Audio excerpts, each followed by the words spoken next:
गर्मी का मौसम चल रहा था। एक दिन बहुत ही ज्यादा गर्मी पड़ जाती है। लाडो चिड़िया बोली, अरे बाप रे, आज सुबह इतनी ज्यादा गर्मी है। मुझे कुछ तो करना पड़ेगा। अगर मेरा घोंसला ठंडा रखना है तो मुझे बाजार से एसी खरीदनी पड़ेगी, नहीं तो मैं इस गर्मी में मर ही जाऊंगी। लेकिन मैं ये काम अकेले नहीं कर सकती, मुझे किसी की मदद लेनी पड़ेगी। इतना सोचने के बाद लाडो चिड़िया मीनू चिड़िया के पास चली जाती है। लाडो चिड़िया बोली, अरे मीनू मौसी, तुम क्या कर रही हो? कुछ नहीं लाडो। अच्छा ठीक है, तुम बताओ, तुम यहाँ कैसे? अरे कुछ नहीं, अभी गर्मी का मौसम चल रहा है ना। मैं सोच रही थी कि हमें हमारे घोंसले ठंडा रखने के लिए एसी लानी होगी। हाँ हाँ, बात तो सही है। आज घोघा मौसी मुझसे मिलने आई थी। वो कह रही थी कि बहुत गर्मी पड़ने वाली है। तो बताओ कब जाना है एसी लेने? अभी शाम हो गई है, हम सुबह घर का सारा काम निपटा कर फिर चले जाएंगे। हाँ हाँ, कल सुबह जाएंगे। अगले दिन सुबह मीनू और लाडो एसी लीन के लिए निकल पड़ती हैं। उड़ते उड़ते उन्हें रास्ते में कालू कौवा दिखाई देता है। देख लाडो, ये आलसी कौवा कैसे मजे से धूप सेक रहा है। जाने दो ना मौसी, हमें क्या करना है, हमें बहुत काम है, हमें चलना चाहिए।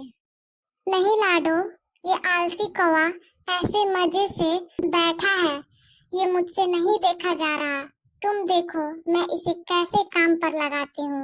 मीनू मौसी, रहने दो ना, क्यों बेचारे को परेशान कर रही हो? बेचारा और ये एक नंबर का आलसी और कामचोर है। इतना बोलकर मीनू कालू कौवे के पास चली जाती है। अरे कालू कौवे, तुझे कुछ शर्म वरम है कि नहीं? ऐसे दिन भर बिना काम के कैसे बैठ सकते हो? तुम्हारे हाथ पांव दर्द नहीं करते? कालू कौवे मीनू मौसी की बात को सुनकर अनसुना कर देता है। अरे तू चुप क्यों है? कुछ तो बोल, क्या आलस की वजह से तुझे सुनाई नहीं दे रहा है? क्या मीनू मौसी, मैं तो यहाँ शांति से बैठा हूँ। क्या आपको मेरी वजह से कोई तकलीफ हो रही है? अगर आप चाहें तो मैं यहाँ से उठकर कहीं दूर चला जाता हूँ। अरे आलसी कौवे, मुझे मालूम है कि तू कितना कामचोर है। वैसे भी तुझे कुछ और आता भी नहीं है और बस दिन भर आराम से सोता रहता है। तो नहीं नहीं मीनू मौसी, मैं कामचोर नहीं हूँ, मैं कोई भी काम कर सकता हूँ। अच्छा, तो ऐसी बात है तो चल मेरे साथ। मैं और लाडो घोंसले को ठंडा रखने के लिए एसी लाने जा रहे हैं, तू भी चल हमारे साथ। कालू कौवा एक भोला कौवा था। वो मीनू मौसी की बातों में आ गया और चल पड़ा उनके साथ। हाँ हाँ चलो, मैं तैयार हूँ। देख लेना, तू अभी हाँ बोल रहा है, बीच में काम छोड़कर कहीं भाग तो नहीं जाएगा। अगर तूने ऐसा किया तो मैं तुझे हमारे ग्रुप से निकाल दूंगी। नहीं नहीं मौसी, मैं आ रहा हूँ ना तुम्हारे साथ। ये मीनू मौसी भी ना किसी को भी अपनी बातों में फंसा लेती हैं और अपना काम करवा लेती हैं। लाडो, मीनू मौसी और कौवा तीनों एसी लाने के लिए निकल पड़ते हैं। थोड़ी दूर जाते ही एसी का दुकान उन्हें दिखाई देती है। चलो हम यहाँ से एसी ले लेते हैं।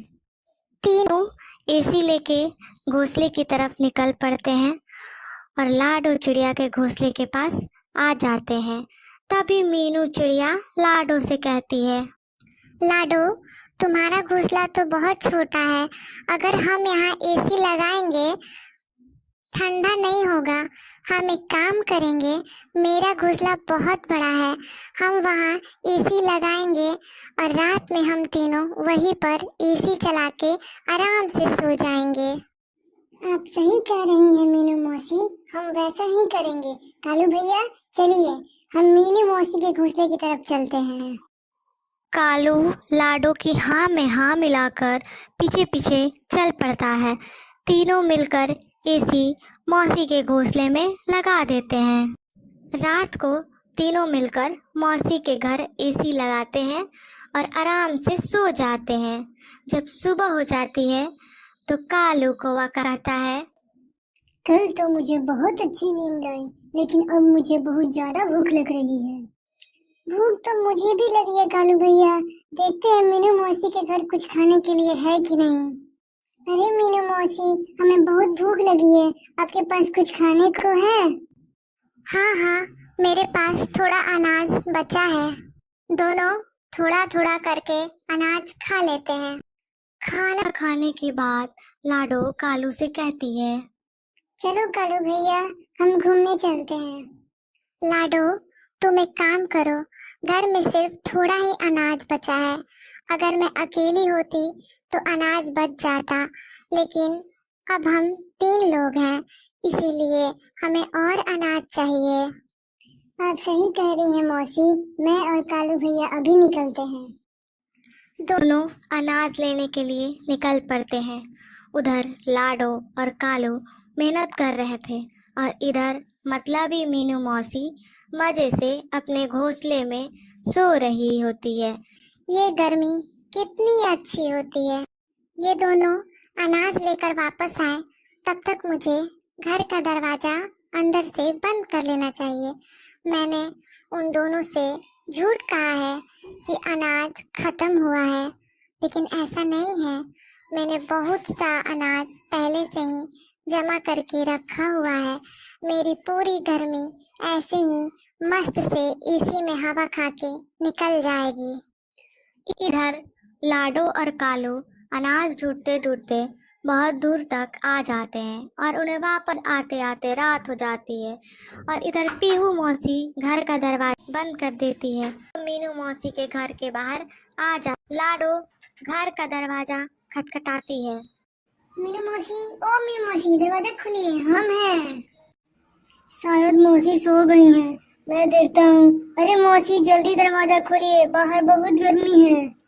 मीनू मौसी को उन दोनों की आवाज सुनाई दे रही थी, लेकिन मतलबी मीनू मौसी ने दरवाजा नहीं खोला और चुपचाप अपने घोंसले में सोती रही। कालू भैया, शायद मीनू मौसी सो गई हैं, चलो हम मेरे घोंसले में चलते हैं। हाँ हाँ, चलो चलो। थोड़ी देर बाद मीनू खिड़की से झांककर देखती है। मुझे लगता है शायद वो दोनों चले गए होंगे। अब मैं अकेली ही आराम से सो जाती हूँ। मीनू मौसी घोंसले में सो जाती हैं। तभी अचानक से उनके घोंसले में आग लग जाती है। अरे ये क्या हो गया? कोई मुझे बचाओ! लाडो, कालू, कहाँ हो तुम दोनों? अरे कालू भैया, ये तो मौसी की आवाज लग रही है। मुझे लगता है वो मुसीबत में है, हमें जाकर देखना होगा।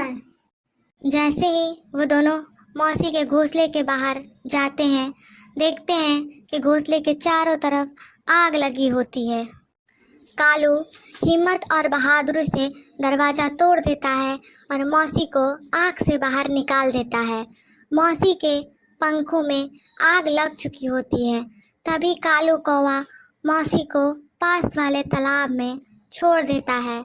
मौसी की जान बच जाती है और मौसी पानी से बाहर आ जाती है और कालू कौवे को वे कहती हैं, मुझे माफ कर दो, मैं मतलबी हो गई थी। तुम्हारे आने से पहले ही दरवाजा बंद भी कर दिया था, लेकिन मुझे मेरी लालच की सजा मिल गई और मेरा एक पंख भी जल गया। मौसी को अपने गलती की सजा मिल चुकी थी,